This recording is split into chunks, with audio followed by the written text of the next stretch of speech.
मैं हूं मृत्युंजय कुमार झा और अगले आधे घंटे तक आपके सवालों का सबसे बड़ा मंच तैयार है। अगर आपने कमोडिटी में ट्रेड किया है या फिर नया ट्रेड करना चाहते हैं, जानना चाहते हैं कि आपके लिए कहां पर कमाई के मौके बनेंगे, तो आप सवाल पूछिए। नंबर आप नोट कर लें जिस नंबर पर आप सवाल पूछ सकते हैं, 022-2300-1634। इसके अलावा आप 022-2300-1635 पर भी अपना सवाल पूछ सकते हैं।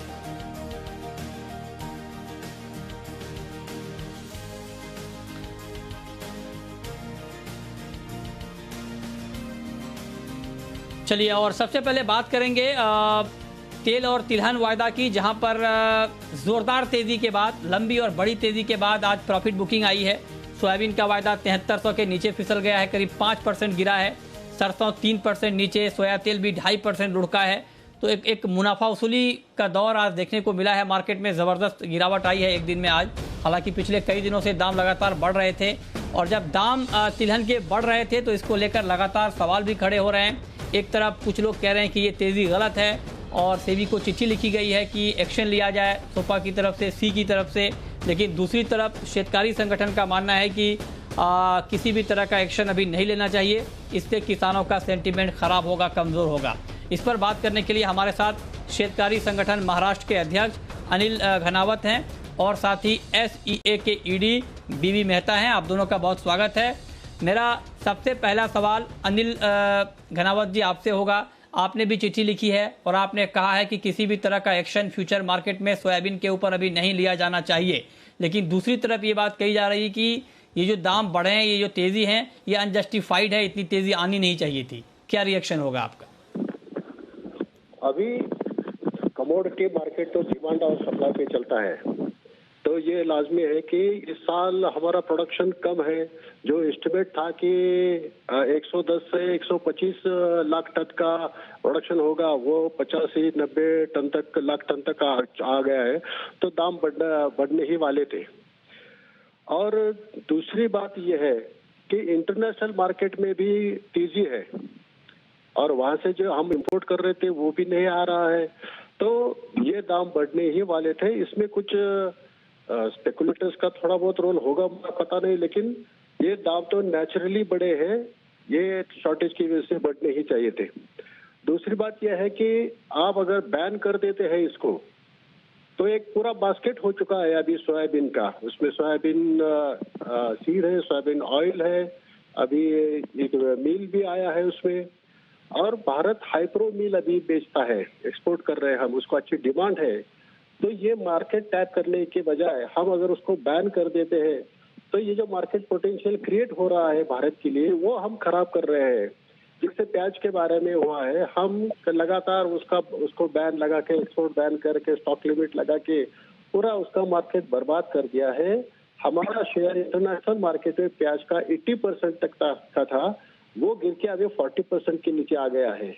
इस पॉलिसी की वजह से, कभी हाँ कभी ना, ये पॉलिसी की वजह से ये सब हो चुका है। ये सोयाबीन के बारे में भी ना हो, सभी तिलहन के बारे में इस समय, इस साल सभी तिलहन के क्रॉप्स को तेजी है, चाहे वो कैस्टर हो, सनफ्लावर हो, मस्टर्ड हो, सभी में तेजी है। और यही मौका है किसानों को 2 पैसे मिलने का। नहीं तो 3-4 साल तो हम MSP से भी कम बेच रहे थे, तब तो किसी ने आवाज नहीं उठाई कि ये बहुत सस्ता हो रहा है और हमें थोड़ा महंगा मिला तो भी चलता है। आज किसानों को 2 पैसे मिल रहे हैं, तो वो उसका पैसा कमाने का अधिकार छीनना नहीं चाहिए। और ये जो सिस्टम है कमोडिटी मार्केट की, ये हमें आगे के 4-6 महीने में क्या दाम रहेंगे, ये किसानों को उसका इंफॉर्मेशन मिल जाता है। तो जिस किसानों के पास ठहरने की कैपेसिटी है, वो रुक सकते हैं कि आज मैं 4,000 में क्यों बेचूं, 5,000 में क्यों बेचूं। अगर दाम 6,000, 6,500, 7,000 होने वाले हैं, वो थोड़ा रुक के बेच सकते हैं और वो प्रॉफिट कमा सकता है। तो ये जो अवसर है किसानों को, वो मिलना चाहिए, ये हमारी राय है। और गवर्नमेंट इंटरवेंशन के वजह से ये मार्केट डिस्टॉर्ट हो जाता है। वो जो नेचुरल दाम मिलने चाहिए किसी चीज के, वो नहीं मिलते। हर बार एग्रीकल्चर प्रोड्यूस के बारे में ये तो आप कह रहे हैं कि किसी भी तरह का इंटरवेंशन अगर होगा तो मार्केट डिस्टॉर्ट होगा, मार्केट खराब होगा और इससे किसानों का सेंटीमेंट कमजोर होगा। बीबी मेहता जी, आप सहमत हैं क्या क्योंकि अनिल घनावत ये कह रहे हैं कि किसी भी तरह का इंटरवेंशन अगर होता है तो ये मार्केट के सेंटीमेंट के साथ गलत होगा, खिलवाड़ होगा। मेहता जी, मैं अनिल जी के साथ सहमत हूँ कि जो कॉन्ट्रैक्ट है सोयाबीन का वो बैन नहीं करना चाहिए, क्योंकि उसके आगे की मार्गदर्शिका मिल रही है, तो बैन करने की बात ही नहीं है। अनिल जी को मैं आपको आश्वासन देता हूँ कि हम इंडस्ट्री से बैन करने की बात नहीं कर रहे हैं, खाली जो भी ज्यादा स्पेकुलेशन हो रहा है उसमें कुछ लगाम देनी चाहिए, नहीं होना चाहिए। तो सेबी को कोई रेगुलेशन है उस पर काम करना चाहिए। अगर कोई गड़बड़ है तो गड़बड़ रोकनी चाहिए, ताकि हम भी चाहते कि हमारे किसान को सबसे बढ़िया दाम मिले, और उसके लिए पूरा प्रयत्न हमारा वही है। और अब खुशी है कि जो प्राइम मिनिस्टर साहब चाहते थे कि 2022 से उनकी आमदनी दुगनी हो जाए, अभी हो गई है। चाहे सोयाबीन हो चाहे सरसों हो, सब में प्राइस ऊपर है और अच्छा ही है, तो हम उसके खिलाफ नहीं है। पहला वो क्लियर कर दूं, ऐसी गलत फहमी मत रहे कि इंडस्ट्री वाले चाहते कि बैन हो। नो, हम चाहते हैं कि कॉन्ट्रैक्ट सही चले, और साथ में जो कोई रेगुलेशन में बदलाव या तो जरूरत वो करे, इतना ही मैं कहना चाहता हूँ। हाँ जी ऋतुजय साहब।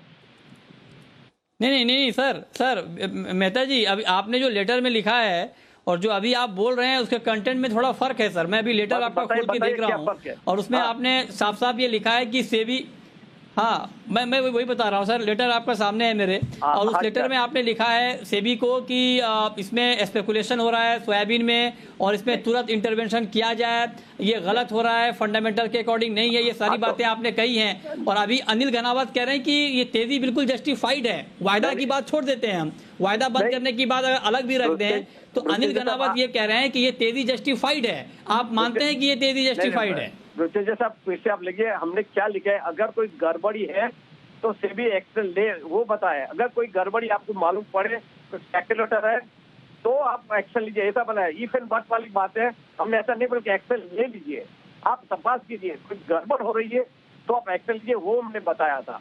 स्पेकुलेटर हम भी चाहते हैं, अभी अनिल जी से बता और फिर से बता रहा हूँ कि पूरा आश्वासन दे रहा हूँ कि इंडस्ट्री आपके साथ पे, किसान के साथ पे, और एससी के तरफ से हमारा माहौल एक माहौल चल रही है कि भी किसान को कैसे अच्छे दाम मिले। आज भी हमारा एक वेबिनार था मस्टर्ड पे, पूरा दिन का सुबह से था, वहाँ भी वही बात हुई कि 2025 तक अपना जो सरसों का उत्पादन आज जो 110 मिलियन और 20 मिलियन करना है, उसके लिए क्या क्या करना चाहिए, वही था।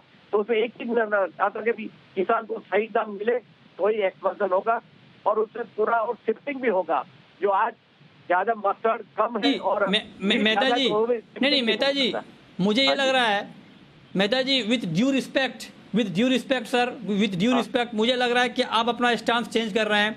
अभी मैं लेटर आपका खोल के देख रहा हूँ, उसमें साफ साफ जो आपकी पहली लाइन है आपने लिखा है, अंग्रेजी में पढ़ रहा हूँ, उसमें साफ अंग्रेजी में आपने लेटर लिखा था, आपने लिखा था कि वी वुड लाइक टू, आपने लिखा था सेबी को, आपने लिखा है कि श्री अजय त्यागी चेयरमैन सेबी, आपने लिखा है कि dear sir, we would like to bring to your kind notice the fact that soybean contract on NCDX is witnessing unbridled and excessive speculation in the last few weeks। इसमें कोई इवेंट बट नहीं है sir, जहां तक मैं अंग्रेजी समझ पा रहा हूं, है ना।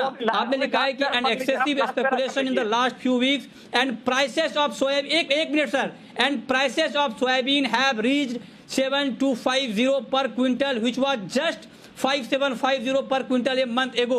आपने साफ साफ, यहाँ पे कोई इफेक्ट बट नहीं है सर, आपने लिखा है कि इसमें एक्सेसिव स्पेकुलेशन हो रहा है। अभी आप अपना स्टांस चेंज कर रहे हैं, उसका वेलकम है, लेकिन आपने लेटर में कुछ और लिखा था। नहीं, वो लास्ट पैरा आप नहीं पढ़ रहे सर जी, आप लास्ट पैरा पढ़ लीजिए, वहाँ क्या लिखे लास्ट पैरा। सेबी को रिक्वेस्ट किए अगर आपको गड़बड़ी दिखे तो एक्शन लीजिए, वो लास्ट पैरा में है, लास्ट पैरा में आप पढ़ लीजिए। चलिए, जो है हम किसान के साथ है वो पहला क्लियर कर देता हूँ। बोलिए साहब। हाँ, नहीं अच्छी बात है। मैं तो इसको सर, इसका स्वागत कर रहा हूँ। आप किसान के साथ पहले भी रहे हैं, आपने पहले भी किसानों के लिए आवाज उठाई है। मेरा सिर्फ ये कहना था कि चूंकि आपने डिमांड की थी लेटर लिख के, इसलिए मैं आपको याद दिला रहा था। हमारा कोई मकसद ये नहीं कि आप साथ ना हो किसान के, या हो। आपने पहले भी बहुत किसानों की वकालत की है, अच्छी बात है ये।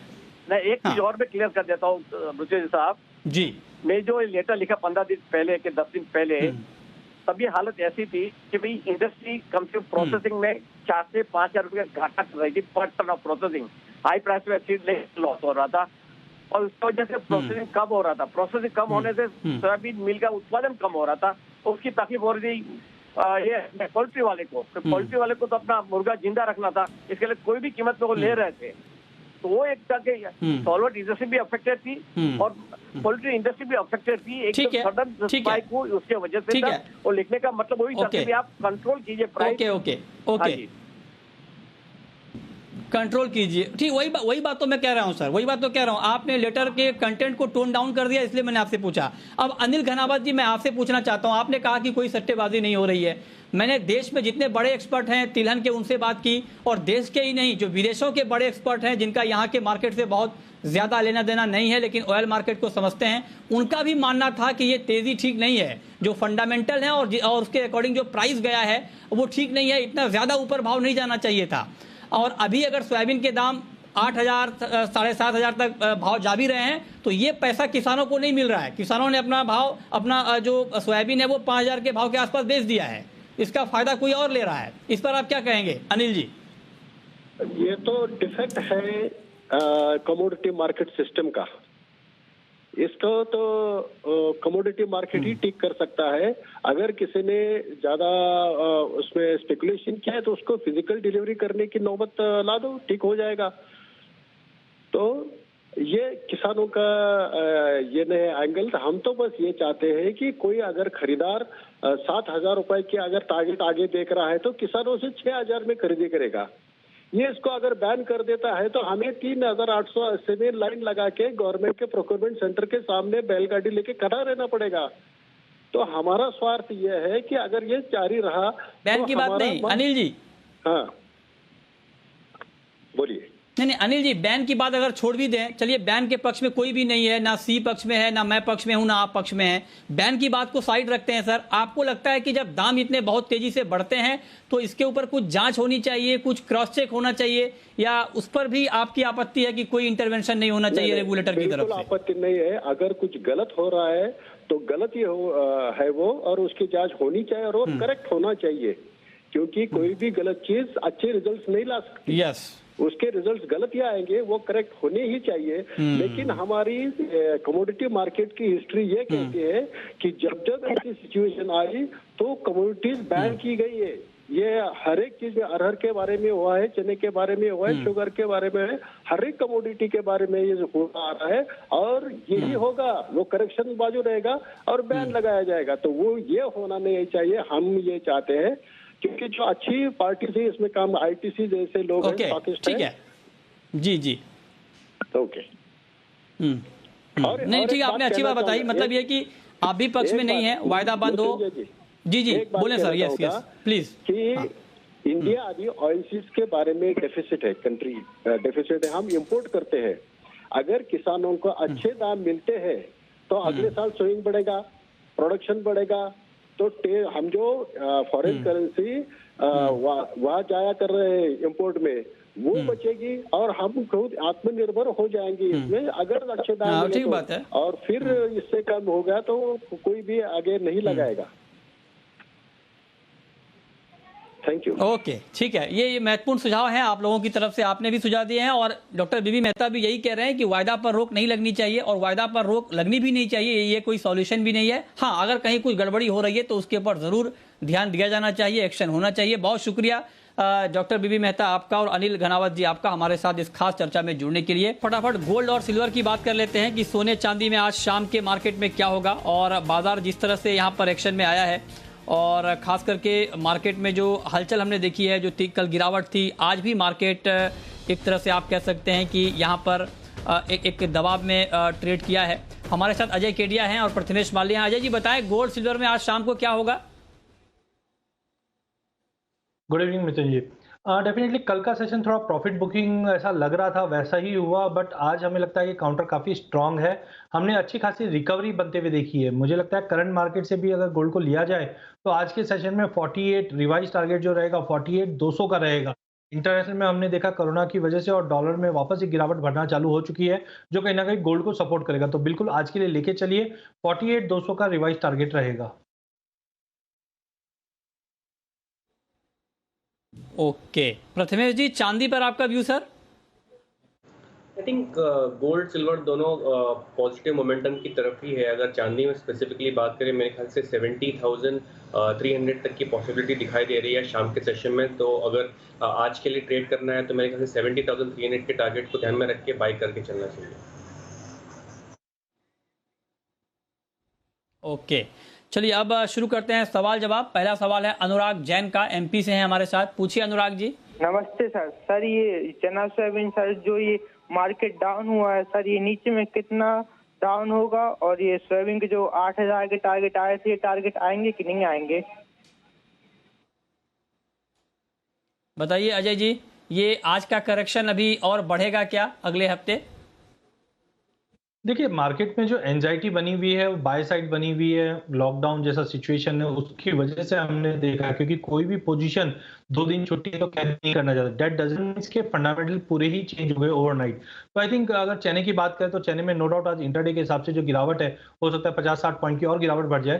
बट आई थिंक 5400 का जो लेवल है वो काफी शानदार और अच्छा बढ़िया लेवल है। 5400-5450 पे फिर से लेके चलना चाहिए। हाँ, हो सकता है सोमवार को नीचे खुले, बट सस्टेनेबिलिटी नहीं दिखाई दे रही। वहीं सोयाबीन में हमने पहले भी कहा था कि 70-100 के ऊपर जाने के बाद ना यहाँ पे बाइंग रिकमेंडेड है, ना सेलिंग है, बिकॉज ये अनचार्टेड में पहुंच चुका है। इंटरनेशनल फंडामेंटल अभी भी तेज है। जैसे हमने देखा $15 के ऊपर प्राइसेस निकल चुके हैं, 1500 के ऊपर निकल चुके हैं, जो कहीं ना कहीं 1580 भी दिखा दे। बट डोमेस्टिक फैक्टर्स काफी अलग है। तो एज ऑफ नो सोयाबीन में स्टे अवे रही है जब तक मार्केट में क्लैरिटी नहीं बनती है। जबकि चना मुझे लगता है कि अगर सोमवार थोड़ा नीचे खुलता है तो बिल्कुल लेके चलना चाहिए। चने में अभी भी तेजी है, जो ऊपर में वापस 5800 का लेवल क्रॉस कर सकता है। ठीक है, प्रभात हैं अगला सवाल है प्रभात का, मध्य प्रदेश से हमारे साथ जुड़ रहे हैं। पूछिए प्रभात जी। नमस्कार मृत्युंजय जी। मैं एक्चुअली ये जानना चाहता हूँ कि नेचुरल गैस में अगले 10 दिन की क्या पोजीशन रहेगी। इनफैक्ट आपके यहाँ लास्ट टाइम जब सुना था उसमें ये कहा गया था कि ये सेलिंग पोजीशन आएगी, 168 तक जाएगा।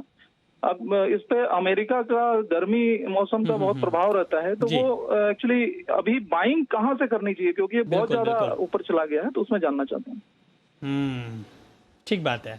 बताइए प्रथमेश जी, नेचुरल गैस पे बाइंग का लेवल क्या होना चाहिए अगले 10 दिनों के लिए?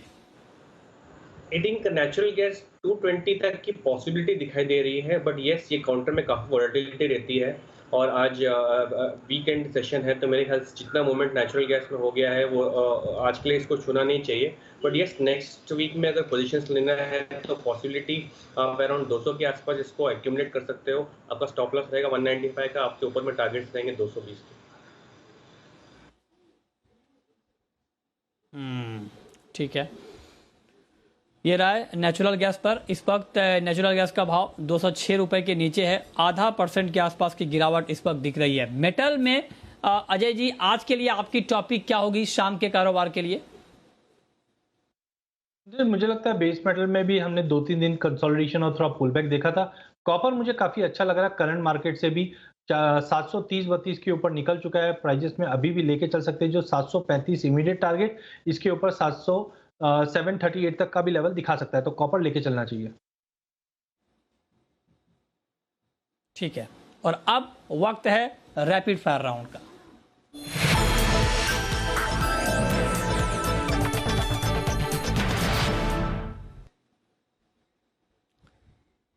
अजय जी, आपकी पहली रैपिड फायर कॉल क्या होगी? जी, मुझे लगता है कि गोल्ड में जिस ढंग से रिबाउंड आया है ये कंटिन्यू रहेगा। करंट मार्केट से भी लिया जा सकता है। मैं मेरा टारगेट रिवाइज करके 48,200 का रखना चाहता हूं। तो ओवरऑल मुझे लगता है गोल्ड में आप आज इंट्राडे में लेके चलिए। आपकी कॉल प्रथमेश जी। मेरे ख्याल से क्रूड में सेल करना चाहिए। मैं वायदा 4650 एंट्री पॉइंट रहेगा, 4720 स्टॉप रहेगा, नीचे में टारगेट 4540 के रहेंगे। ओके, चलिए, बहुत शुक्रिया आप दोनों का हमारे साथ जुड़ने के लिए, बताने के लिए कहां पर कमाई के मौके बनेंगे।